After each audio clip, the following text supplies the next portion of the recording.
So let's take another question, Ryan.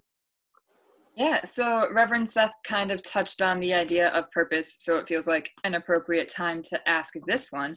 How do I know what God's will is for me? I know I'm supposed to be pursuing it, but I just don't know how to find out what it is.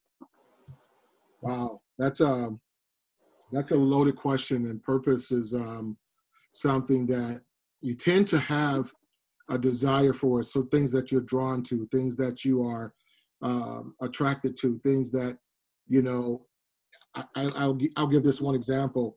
Is like when I was 16 years old, I really felt that I wanted to help other young people my age, not way older than me, but my age, to know God. And at that point, it didn't really make a whole lot of sense to me as it does now. And so it's typically purpose comes out of something like, I want to solve a problem. I want to make a difference in this situation. So it may not always be like, for me, it was ministry. I didn't know it was ministry, but it was about making a difference in the lives of people.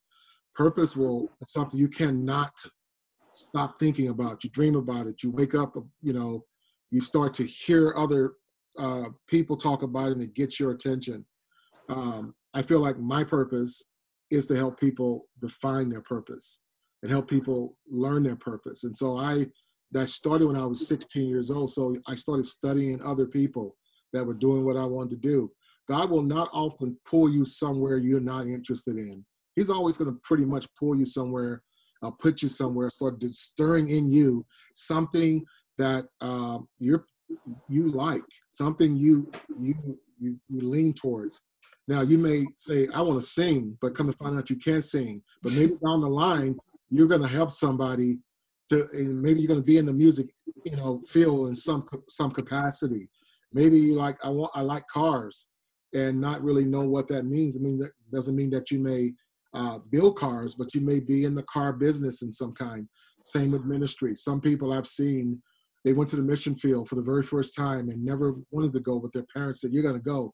They went to the mission field, and the next thing you know, God got their hearts and took their hearts and said, this is your purpose. I know of a young lady a few years ago that used to be a part of our youth group. And one of the things she said to me, and I was talking to her when she was graduating high school, she was in the 12th grade. And I said, what do you want to do? You believe you want to do with your life? And she's like, I tell you one thing I don't want to do. I don't want to do anything with kids. I can't stand kids. I don't want to have anything to do with children. That's just so far from me. I want to do fashion, and I want to do something in business. And she goes to college, Christian college, her first year, and God got a hold of her heart. And so I will say this, she's now serving in the very area that she said, I don't want to do that. But deep down inside, she was running from something. She was running, ignoring what God had already been dealing with her on.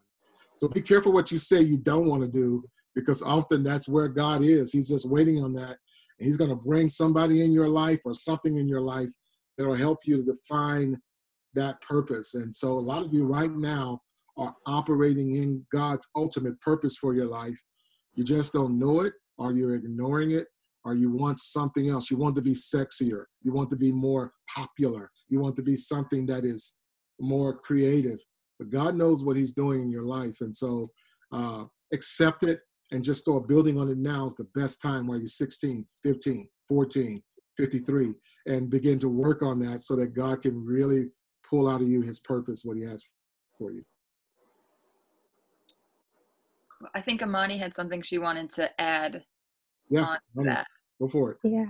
I was going to say too, I know you guys are young, and like a lot of you, I know personally my girls, we've talked about this a little bit, and a lot of you guys don't feel like you have a purpose or don't know what yours is.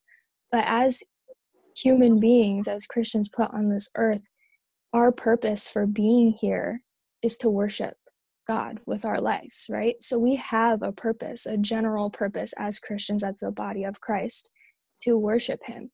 And I think while we're out there trying to find ourselves or find out what our purpose is, we ignore that purpose and we're missing out. That's the first step to finding out what our personal purpose that God gave us personally for us is. The first step is to honor God with our lives, right? And to take like the interests and stuff that you have, like Pastor Lee was saying, like those things are ultimately tied into your purpose. Like a lot of you are super creative.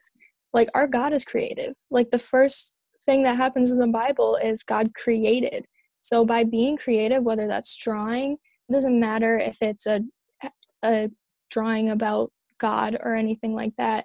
If it's a drawing, you're drawing flowers, that's creative. Taking pictures, it's creative. Like making things, that's reflecting of Christ. We're being a reflection of Christ when we create things. Like doing certain things like that is honoring Christ. So just because it's not necessarily something that's in like the main categories of like ministry or something like that does not mean that it's not honoring Christ or a part of your purpose.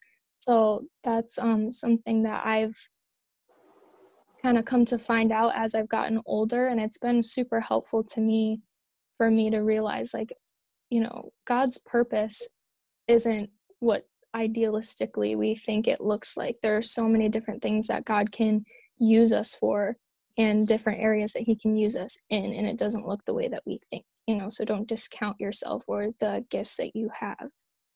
There are a couple of scriptures I would like to just encourage you to, in that same vein of purpose. Philippians 4:8 says that whatever is true, whatever is honorable, whatever is just, whatever is pure, whatever is lovely, if there's any more excellence, think on these things.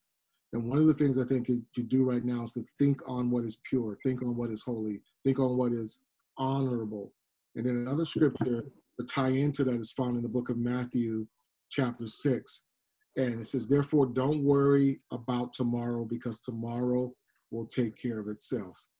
And so I believe as we're thinking pure, thinking honorable, thinking what is, you know, God, I want to do something. I don't know what it is, but right now, as Amani said, I'm going to think on your purpose. I'm going to think on what is just, what is righteous, what is excellent.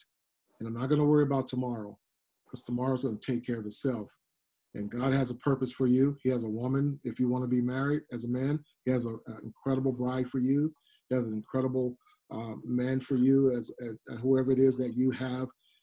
But don't worry about it and don't force it. Just do what God has put before you right now. Every step you take now gets you towards that ultimate purpose that God has for you. Yeah. And I'm going to jump in, and then, sorry, Elias, then you can go. But I know one of the things Amani mentioned is kind of our base purpose, and that, you know, we're created to worship God. And I think that if you're pursuing your purpose and you're trying to figure out what it is, the best thing you can do is to start with what you already know. Because I think that there are times when God is waiting on us to reveal our purpose to us, because he's going, you know, I have big plans for you, and I want to call you to this thing that you've never even heard of before, but you don't even trust me enough to lift your hands during worship when other people can see you. Or you're not even willing to take the time to take 5 minutes to just read the Bible for 5 minutes. And so I can't reveal this whole plan to you, because you're not working to build the solid foundation that I've called you to build. And so I think if you feel like you're stuck, if you feel like I don't know what it is, the best place to start is to start with what you already know. Start worshiping regularly, start reading the Bible regularly, start praying regularly, so that then you've built up that firm and solid foundation, so that then God can say, all right, let's give them the big plans. Let's give them all the crazy stuff that I've called them to do. And then you can like catapult into the next phase of your life that God has planned for you. It's good, Ryan. One of the so it's funny how God works, because that like kind of needed to come before what I was going to say, but I didn't know until you said it. So what I was going to say about that, and I'm just going to piggyback off of what you said, is it's important to do the things that you know you should do, and especially when they pertain to you know, God's word and what he calls us, the specific things in worshiping him and diving into his word, things of that nature. And that can help build your confidence in God and build your confidence in yourself. And then what I was going to say, and helping yourself to find your purpose, is at your guys' age, don't turn down opportunities, even if you think you have no interest in them. One thing I know, I guess I struggled with growing up was people ask you, you know, especially when you become 11th, 12th grade, like, oh, what are you going to go to college for? What are you going to do after high school? This, that, and the third. And it's perfectly natural to say, I don't know. And in that, this is the time to try as many things as possible, because you don't have a family to take care of. Your only true responsibility, you know what I mean, is yourself at this point. So it's okay if you want to study abroad in Spain and maybe you find something over there that you would have never found in America, or take that random offer to do construction as a summer job, and maybe that will lead you to meet somebody that will show you something. Or I don't know, take that weird elective that might seem like an easy grade, but you would have never taken it because you have no interest in it, or whatever the case is. Utilize, once you guys go to college in the fall, some of you utilize everything on campus. Dive into, that's one thing I truly regret, is diving into everything. College had so much to offer, and all I did was hang out with my friends and go to class. And it's like, there's so many different things and opportunities for you guys to do at this point in time, where even if you fail or it's a dead end, it's less risk and less opportunity cost now, because you're in a personal place where you can do it. Whereas, you know, if you just stick with one thing, if you're not passionate about it, but like, oh, I think I have to become an engineer because this is what my mom says is a good career, it's harder to try these new things and truly find your passion once you're 35 with 3 kids and a family to take care of, because now you have a responsibility to put food on the table.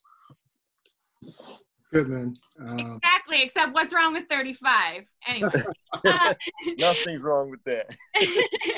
I just wanted to say, guys, that God is going to use what you're passionate about. And so, like, I know Pastor Lee was a certain individual, which I know her, but she was denying some of the things that God had inside of her. Not necessarily, so that's why she was saying, well, I'd never do that. She was actually, like, denying that. So he's not going to make do something that you have no interest in doing or no passion at doing.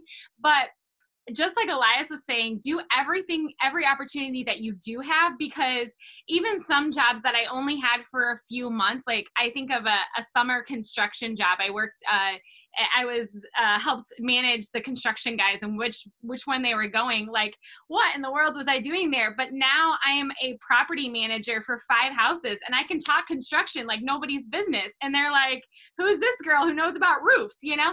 And so, but everything I've done, like, and I know Pastor Ken, I know Seth, like, we all, our life has like brought us to these moments, and like God's used it all. You know, Pastor Ken, I don't know what I would do without him, without his experience that he just had, and knowing how to do so much with social and putting movies together and all this stuff. Like, the body needs your supply, and God needs to put things in you, even and the different opportunities that you have to give that supply. So don't not take those opportunities.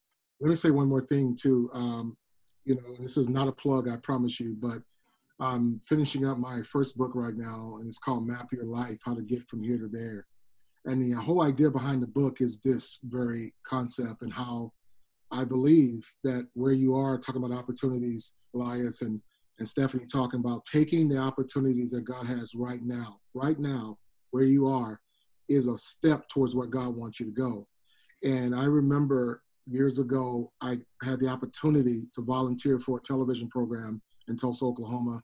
I didn't have any money. I was staying with my cousin, sleeping on the sofa. I have a car. It was a horrible life to be, you know, at that age, and didn't really know what was going on, but I had this passion inside of me.